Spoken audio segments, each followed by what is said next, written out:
Alors, je vais parler un peu du Togo. Nos hommages déjà au docteur Agboyome Kodjo, le gagnant des élections du 22 février 2020 au Togo. C'est lui qui a remporté les élections du 22 février 2020 et qui est parti en exil.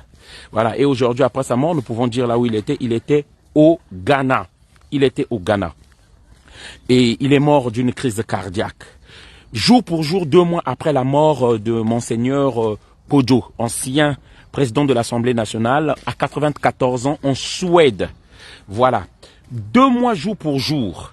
Et comme nous disons au Togo, ce n'est que les cadavres qui peuvent retourner au pays. Ce n'est que les cadavres qui sont importants. Ce n'est que des corps sans vie qui peuvent être reçus.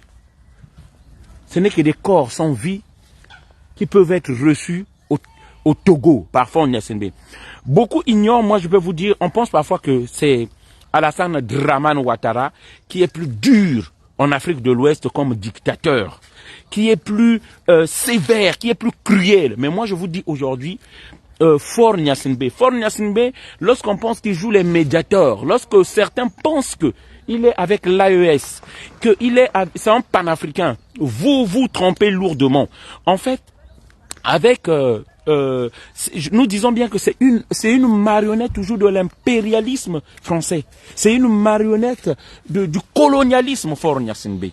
C'est une marionnette du colonialisme, de l'impérialisme. En fait, il joue juste le froid. C'est-à-dire, l'impérialisme a toujours 2 approches, comme 2 fers au feu.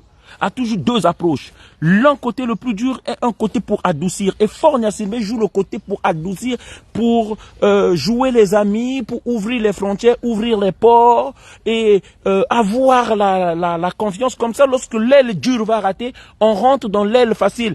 Il faut le comprendre. Parce que beaucoup de gens pensent que en Afrique de l'Ouest, le méchant, le tyran, le criminel, c'est Alassane Dramane Ouattara. Je ne le félicite pas, je félicite pas Alassane Dramane Ouattara, mais qui a libéré au moins une 50aine de prisonniers. Faure Gnassingbé, tout le monde est en prison. Même le roi du pays, comme le Moro Naba au Burkina Faso, son fils, le successeur, a été mis. C'était un jeune américain qui est venu pour l'enterrement de son père et était intronisé roi. Il avait été mis en prison parce qu'il avait fait des vidéos. Il a été mis en prison. Il a du respect pour personne, Faure Gnassingbé. Il faut que vous le sachiez, que vous le compreniez. Il n'a rien d'un panafricanisme. Omolou, notre ami, 2 ans en prison, qui vient de s'être fait opérer. Qui a une famille, qui n'a pas d'armes, qui n'a que sa parole parce qu'il a parlé, il est en prison. Faure Gnassingbé met des familles en prison avec leurs enfants. Avec leurs enfants. Comme les enfants n'ont pas de repère, les parents sont en prison, on prend aussi les enfants, on met dans la prison. Le Togo, c'est une prison à ciel ouvert.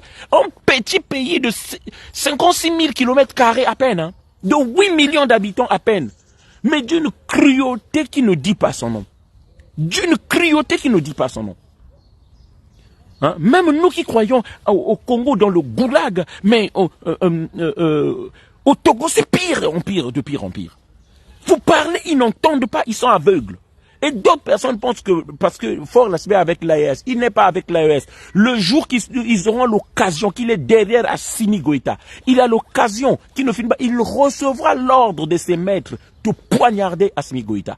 Il recevra l'ordre de ses maîtres de poignarder s'il arrive à une occasion, en quelque sorte qu'il est dans le dos d'Ibrahim Traoré. Une occasion qui ne manque pas. Faure Gnassingbé poignardera Ibrahim Traoré. Que vous ne vous trompez pas, que ne soyez pas. Les présidents de l'AES n'ont pas droit à la naïveté. Vous n'avez droit à aucune naïveté envers Faure Gnassingbé.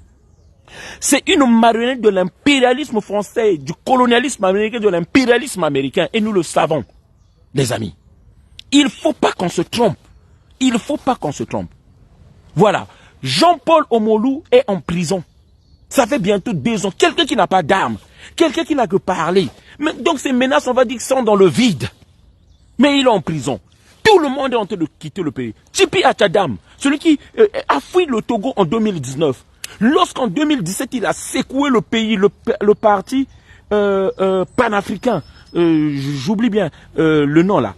Le parti du Togo panafricain, Tipi Atchadam, qui a fui en 2019. Hein? Habité par les ancêtres. habité par les Man, habité par les entités du Togo. Il a réveillé tout le Togo en 2017.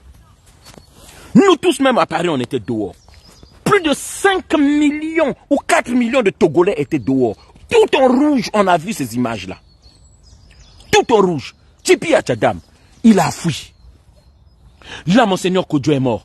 On peut maintenant recevoir le corps. Le docteur Agbeyome, là, il vient de mourir. Et nous pensons, nous soupçonnons, je disais avec toute réserve, au Ghana où on a empoisonné Jerry Rawlings,